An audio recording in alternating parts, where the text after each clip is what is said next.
You might think it's a pretty easy answer.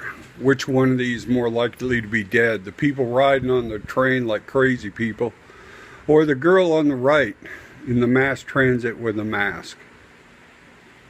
But you might be wrong. If she lives in the United States versus Canada versus Australia or Bangladesh, she might be at more risk. Let's look at India. And the reason I brought up India is these people live close together. And they ride trains. They ride them on the outside with the windows open, everybody hanging out.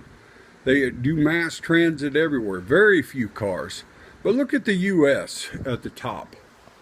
Look at New York State. That giant bubble is New York State. And look how everything underneath it is huge red bubbles. Why is the Northeast so bad?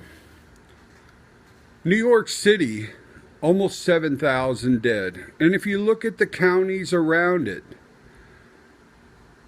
it's amazing. Amazing how much. But then let's look at the states. Does she live in New York, Pennsylvania, New Jersey, Connecticut, Massachusetts, D.C., or Maryland? They have a rail system that runs between these, and these people commute daily. They are 61.03% of the deaths in the U.S., and they're only 18% of the population.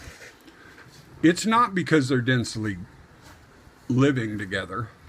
It's another factor. And the previous showed you a little bit why. I think she's more likely to be dead than these people on the train.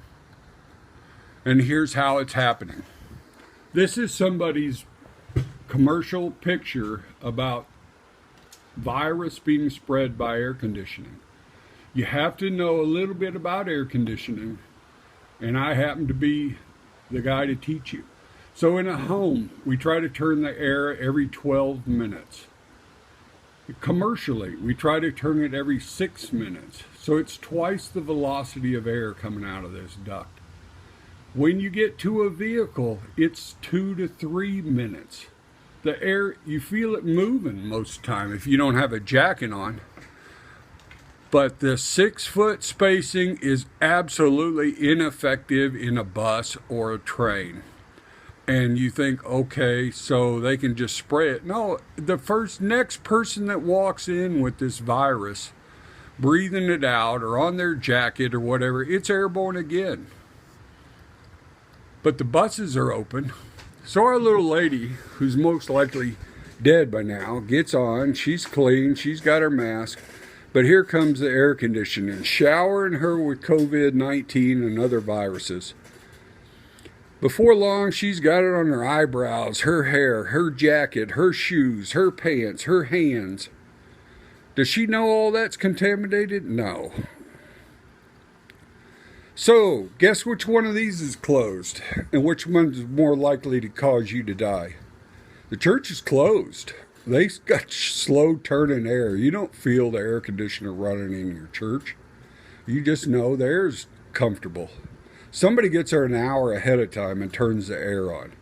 In this bus, it is churning, and every sick person and their virus is in there, trapped. Closed. No fresh air from the outside. Would you get on that train? That's really what you're getting on, is a bug-infested mess.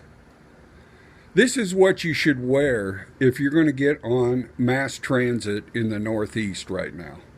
A full hazmat outfit that's disposable.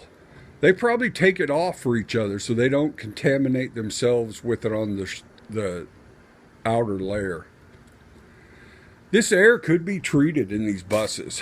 This little box on the left is a light producer that puts a UV light in an air conditioner system that they're showing you kills the viruses. It could be treated, but it's not, because our CDC is helping spread this disease by not telling the truth about these air conditioners and heaters and how that air distribution keeps it. And 6 foot is not effective spacing when you're on a bus or a train. The air is moving much too violently.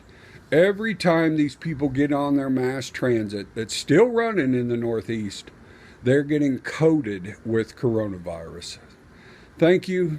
We need to do something. This is life and death to somebody you know in the Northeast. Share the video, link into my website, look at other data. Thank you.